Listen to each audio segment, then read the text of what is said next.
And when we go around and look at this race, I mean, Lou and I have very tough races, but in many respects similar. He's been very focused, staying on point, what the messages are and what the issues are. And the volunteers that have been part of this over the last year to get us to the spot where we are tonight, on the threshold of actually winning and helping the president with his agenda, not being obstructionist, is actually extraordinary. So as I go through and finish out these last few hours before voters go to the poll, I just want to say thank you. Thank you to everyone who's worked so hard to get us where we are. And I think we've got another 24 hours to get us across the finish line.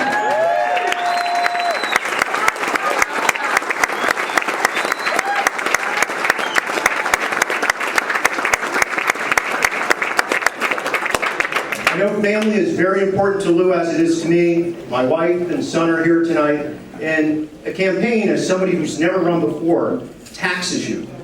Physically, your family, and everything that you do. But let's stay focused. I've said to people all along that this is a message of an election about issues.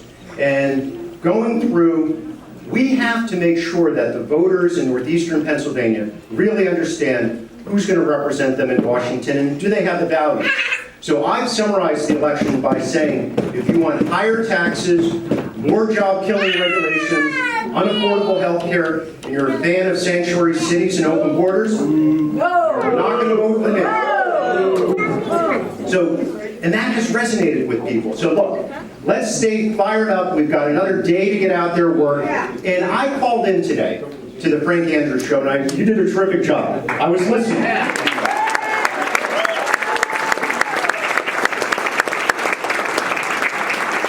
Lou's really good on his feet, right? He's just like, everybody's coming at him, but boy, I called in earlier to Frank to say, you know what? Let's not let this weather tomorrow slow us down.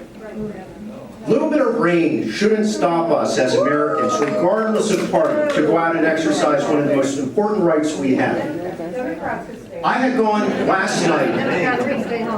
Well, we want them to go. I mean, look. Good Democrats, come on.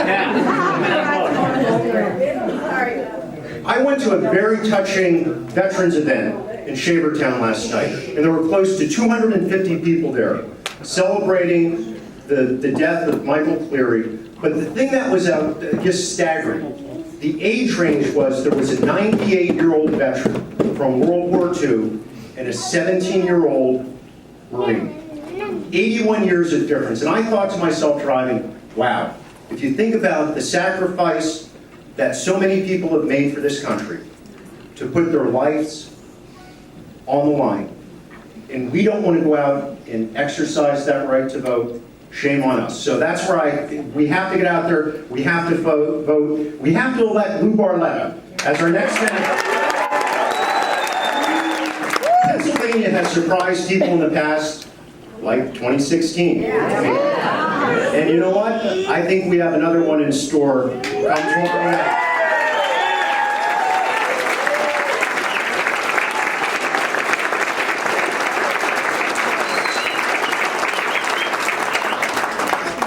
It's my great honor to introduce Lou Barletta, who is going to be our next senator from Pennsylvania. You know, Lou has been terrific over this campaign.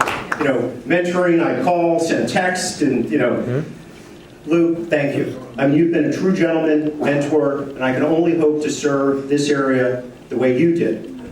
So, our next senator from Pennsylvania, Lou Barletta.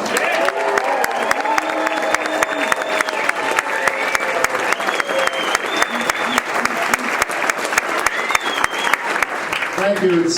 It's great to have my final rally here at home in front of so many friends. It's been a long 14 months. It's a big state, I got to tell you, and I've had the opportunity to meet so many great Pennsylvanians, so many people. You know, whether it's on a farm, whether it was in a factory, whether it was just on the street, and you know, Pennsylvania is just an unbelievable state. Hardworking people. And they like what's happening right now.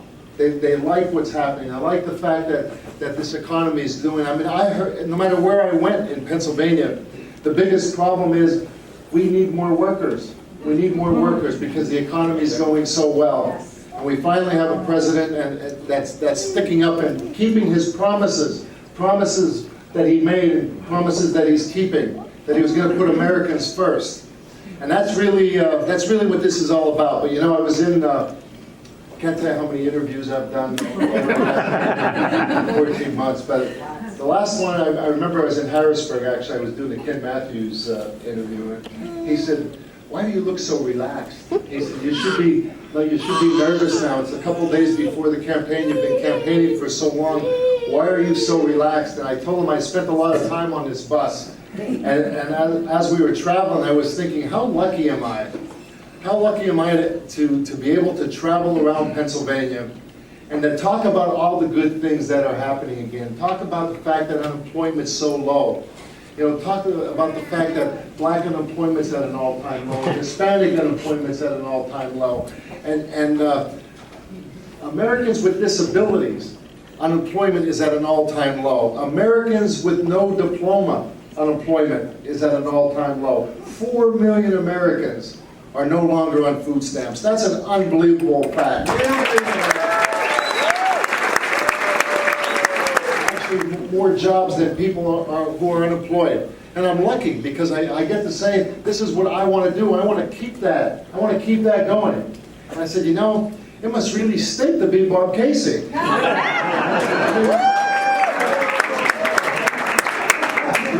What do you have to convince people of? You have to go out there and try to convince people that higher taxes are better, right? That more regulations on business are better, that open borders are better, and sanctuary cities are better. I mean, these are the policies that he's campaigning on right now.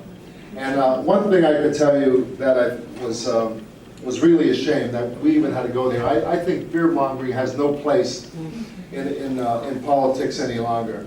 I mean, the fact that we have seen a campaign where Senator Casey has scared people who have pre-existing conditions into believing that I would do anything to ever hurt anyone with pre-existing conditions, yet alone the unthinkable, to even suggest that I would do something to my own grandson. That is a step too far, ladies and gentlemen. And I think decency, I think character matters in this campaign. I think character matters.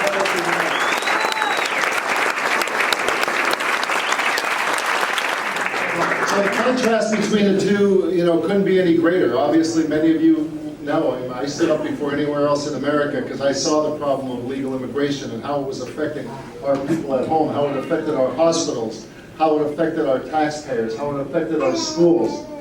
I knew how it affected our national security.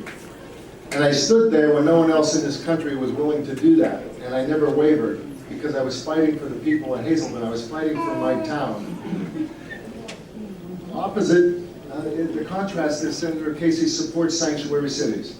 I mean, I was a mayor that stood up for the rule of law. He's supporting sanctuary cities and open borders. And we watched this caravan that's coming up right now, storming into the United States. Well, let me tell you something. On Tuesday, if Nancy Pelosi and Chuck Schumer take power again, everything I talked about ends.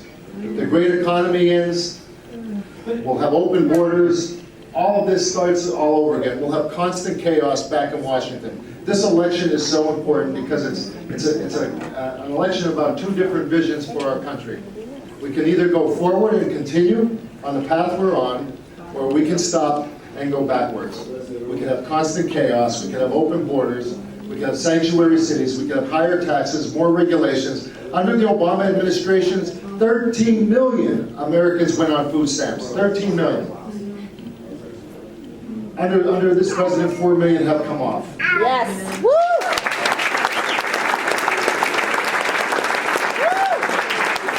I am in no business, no family.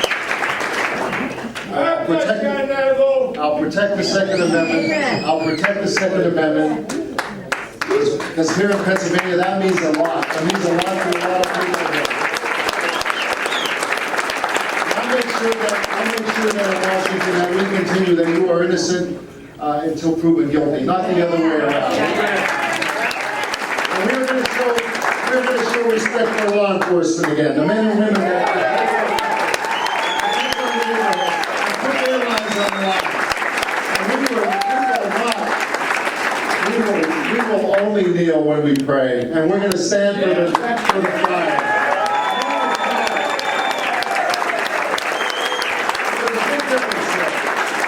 There's a big difference that he's going to represent us. Listen, Senator Casey's had 12 years. That's a good time. That's a long time. It's time to go home. It's time to go home. So I'll work with every ounce of energy I have, and I'm going to ask if you'll work with me. Until tomorrow night, and then we'll see you tomorrow night when we have the upset in the country right here in Pennsylvania.